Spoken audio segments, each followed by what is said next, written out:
Good day mga ka-YouTube. Ito ulit yung unboxing natin. Bali hindi na pala siya unbox. Bukas na siya. Kasi ang ginawa ko dito, tinest ko muna siya bago ko ipakita sa video. Ito siya yung QCY Intelligent Dashcam K9 Pro. Bali ano siya, Android na dashcam. Ayan yung mga features niya. Bali meron siyang GPS, 4G network. Na-try ko na rin, gumagana siya. Kaya yun, sa mga gustong ng ganitong dashcam, pwede siya sa smart network. Pero sa Globe, di ko lang sure, pero malamang gumana rin. Ayan yung mga features niya, yung main features niya. May GPS navigation din, online music, tsaka ADAS assistance. Tapos 1080p lang naman to, compare sa mga bago ngayon na 4K. Yun, for sure mas malinaw yun. Pero ako kasi prefer ko kasi yung mga features niya, tsaka sobrang linaw rin naman. Ang problema din doon sa 4K, ang laki ng kailangan mong memory card. Ayan siya. Bali kinabit ko na siya para makita nyo din. Ayan. Ayan yung itsura niya. Yung ibabaw niya, meron siyang power. Ito yung sa rear cam niya. Then ito yung GPS niya. Ayan. Nakakabit na siya. Bali, turo ko rin sa inyo kung paano ko siya kinabit. Ayan. Ito yung mga kasama naman niyang accessories. Ito hindi ko na ginamit kasi may existing din akong dashcam. Ayan siya. Hindi ko na ginamit. Yung dati na lang. Then, yan yung tornilyo. Yan. Tapos may kasama rin siya pantanggal ng mga ito. Yung nakalagay dito sa mga A-pillar. Ayan siya. Pakita ko sa inyo kung paano kinabit. Bali, ito yung mismong power niya, supply. Pinadaan ko siya dito sa ilalim. Baklasin nyo lang to. Madali lang yan. Angat nyo lang ganun. Tapos, papunta dito. Papalusutin nyo siya dito. Then, pupunta siya dito. Ayan. Aakyat siya dito sa taas. Ayun. Tapos, tatago siya dito. Ayan. Ang ginawa ko pala, ginamitan ko to ng mesh na pang cable management, kaya hindi nyo na siya makikita yung pinaka wire. Ayan. Lulusot lang naman yan. Aakyat yan dito, papunta dito. Ayan, aakyat dito, tapos yan, baba na. Then ano nyo lang yan, tatago nyo lang para hindi siya masyadong halata. Ang technique din pala dyan, wag nyo masyadong banatin to kasi ito yung nagiging problema ng karamihan. Masyadong banat, kaya ang nangyayari, yung supply niya, nagkakaroon kayo ng problema dito na sisira siya kasi nababatak masyado. Ayan siya. Ayan. Madali lang. Tapos yung kabila naman ito, papunta dito sa kabila. Ito yung wire niya. Papunta sa kabila. Tapos doon, tatago siya sa kabila. Dito. Ito, papakita ko sa inyo yung rear cam niya.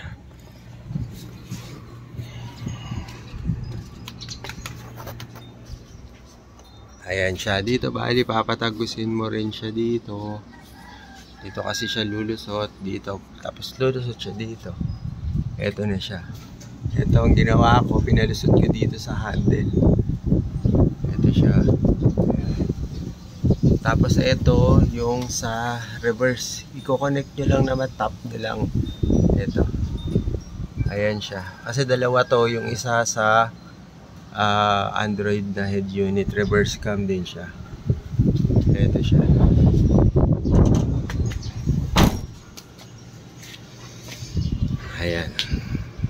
Ayan siya. Ayun.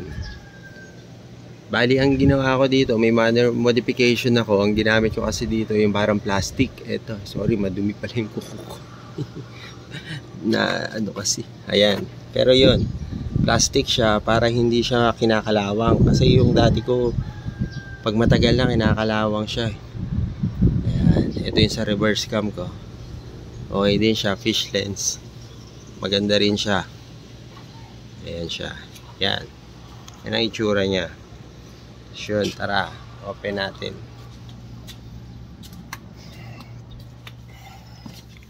Tingnan natin kung gaano siyang kalinaw. Tsaka yung mga ilang features niya, pakita ko na din. Ayan. Tanggalin na natin ito para makita. Bago siya. Hop. Kaya maka-copyright. Nag-automatic. Ayan siya. Ayan yung opening niya. Sorry, medyo maano pala to. Maliwanag kasi ngayon. Pero, ayan siya. Magbo-boot siya muna. Ayan. Kasi Android siya, kaya may booting siya. Then, ayan na siya. Ayan o. Today is Sunday. Fresh na fresh. Yan yung reverse niya. Diba? Sobrang linaw din. Kaya hindi ko na rin kailangan yung 4K. Ito, yung reverse niya, pwede mo ring itaas. Yan. Kunyari, may titingnan ka dun, yung gusto mo, yung likod lang mismo, ayan, namumove din siya. Then, ito yung harap niya. Aha. Ayan. Sorry, medyo hindi masyadong kita, pero taas kasi yung hood. Ayan. Kaya pakita natin. Ayan. Yung likod, ayan siya. Kaya maganda siya dahil sobrang linaw, kompleto siya ng features. Ito may ADAS, parang assistance yan sa road para kita mo yung way mo kung na out of way ka. Then meron din siyang speedometer, ayan, kasi may GPS din to eh. Tapos ang pinakamaganda rito, may 4G siya. Ayan, ito yung GPS nya, yung Wi-Fi signal, yung pa isang okay. Pwede ka rin mag hotspot. Pwede rin ikaw yung mag-connect sa Wi-Fi. Then, yun, pinakamahalaga, may data siya. 4G siya. Ayan siya. Then, ito yung interface niya para makita nyo. For example, ayan yung mga menu niya. Meron siyang navigation. So, Google Maps. Ayan siya. Wala yata akong load. Pero yan, Google Maps siya. Pwede ka rin mag-navigate dyan. Kung gusto mo kung ayaw mo dito, for example, dito kasi sa Android unit, pwede rin. Then, meron din dito, di ba? Ang dami nating choices kapag ganun. Kaya, yun. Okay na okay siya. Lalo sa pag malayo kayo, yung travel nyo, kailangan nyo ng maraming resources. Kasi mahirap na pag nasa road tayo. Kailangan maingat talaga at kumpleto. Yan siya. Yun. Basta yan, ganun lang Google Maps. Then ito yung camera, yung front, yung back. Yan. Tapos kung gusto mo ng dalawa, pwede rin. Yan. Cycle lang sila. Hati pala, sorry. Then yun. Tapos balik tayo sa menu. Ayan, may music siya eh. Hindi ko pa kasi natatry ito. Parang, Spotify pala. Bali yun. Kailangan mo rin mag-connect. Kung may account siya sa Spotify, pwede rin siya. Ayan. Okay, tapos yun, ganoon lang. Then Bluetooth function, may Bluetooth din para pagka nakakonect yung phone nyo, pwede rin kayo mag-answer dito. Then may Wi-Fi, ayan yung Wi-Fi nya, pwede siyang mag-hotspot, pwede rin siyang 2 meter, I mean yung siya yung mismo mag-connect sa Wi-Fi kompleto. Then yan, may FM din. Yan, FM. Alam ko, mag-on lang ata to kapag, gagana siya kapag nakakonect siya sa Bluetooth. Doon siya tutunog sa speaker mo. Ayan siya. Then, meron ding video para ma-playback mo yung mga video kung paano siya. Ayan, wala pang nakasave. Ayan siya. Tapos, ito file. Ayan, wala pang nakasave sa memory card. Wala pa, hindi ko pala na-on nung sample. Tapos, mamaya na lang. Then, ayan, meron siyang, nilagyan ko to ng messages. Ito kasi para makareceive siya ng messages kapag through SIM card. Ayan siya. Nilagyan ko siya. Medyo mabagal lang mag-load kasi, ano siya, tawag dito yung quad core lang na 1GB. Pero hindi mo naman kasi kailangan sobrang bilis dahil ano naman ang ano mo dito camera. Pero kumbaga kung kailangan mo lang siyang mag added features. Ayan. Naka-open kasi yung ayan, yan yung messages niya. Pwede ka maglagay ng diyan via Play Store. Install ko lang yan. Diba? Pwede ka rin mag-text dyan, malamang. Tapos balik tayo sa menu. Please. Ayan yung mga nakalagay sa kanya. May YouTube, may Google Play, File Manager, Bluetooth, Spotify, Chrome. GPS test. Tingnan natin kung may GPS siya. Ayan, di ba? Meron siyang GPS. Okay din. Tapos, yun. Yung car keepers, alam ko ito yung makikita yung mismong location mo. Kaso, kailangan mo pang scan to. Hindi ko pa magawa siya. Then, ayan. The settings. Ayan yung mga settings niya. Park monitor. Kumbaga pwede mo siyang open. Then may battery kasi alam ko to may built-in na yun siya. Kung makikita mo nag-charge siya. Open remote wake up. Pero ako kino-close ko lang. Siguro kapag naka-park ka sa labas yun, pwede mo siyang gamitin. Then ayan na siya. Backup, reset. Ayan, wala namang update. Kasi nga Android to. Version 8 lang yung Android dito. Pero hindi mo naman kailangan kasi ng mataas na signal. Ay na specs para sa mga ganito. Dahil Android, lang naman siya. Dashcam. Yun lang yung niya. Bali, compare sa mga ordinary dashcam, feeling ko mas okay to kung gusto niyo ma-experience na marami siyang features tsaka capacity. Ayan, 64 gig din ang nilagay ko dito na Samsung. Ang gamitin nyo lagi is yung high speed na mga memory card para hindi siya madaling masira, tapos hindi magloko rin yung dashcam. Matibay naman din, tingin ko yung QCY kasi yung dati ko, ayun siya, ayan, T11 Pro, nagiging for sale na rin siya. Ayun, wala akong naging problema dyan, okay siya. Yung isa lang pala yung backup niya kasi pinaglaruan ng mga bata, nabali.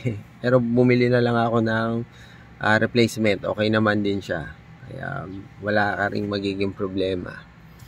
Ayun, yun lang. Kaya sana magustuhan nyo rin tong vlog natin na to sa mga naghahanap ng kakaibang dashcam na hindi boring. Kasi usually kahit sobrang taas ng resolution, medyo maghahanap ka rin ng ibang features Ayun. Tapos hindi naman siya sobrang laki. Ayan feeling ko naman okay naman siya. Sakto lang. Hindi naman nakakasagabal. Tapos pwede mo rin siyang patayin pala pag gusto mo. Ayan naka siya. Tapos parang yung kita mo yung salamin lang siya. Parang salamin na yan. Naka screensaver lang siya. Diba? Mas okay. Kung ayaw mo na nakikita yung camera, then pwede mo siyang on ulit. Ayan siya. Diba? Okay na. Balik na ulit. Tapos balik mo dito. Ayan. Camera. Ito yung parang isang full screen. Ayan, balik ulit siya sa dalawa. Kita naman yung time niya, kaya wala kang problema. Kapag naghaharap ka kung anong oras na, diba? Minsan mahalaga rin yun Lalo kapag naghahabol ka ng oras. Ayan siya. Tapos, yung reverse pala, hindi ko pa na-try. Try natin. Teka, baka naman rin sa sasakyan, di naman. Ayan. Diba? Nagre-reverse siya. May guhit na siya. Kaya yun yung pinaka-guide mo, parking guide mo pag atras ka. Ayan siya. Ayun lang. Then ito rin, kasabay niya. Kapag inano mo to, nag-reverse ka, pati yung kung may reverse din. Kaya double features. Ayan, okay din. Hindi ko pa nagawa kasi na review to. Head unit na. Pero matagal na to. Magto 2 years na, okay pa rin. Diba? Ayun lang.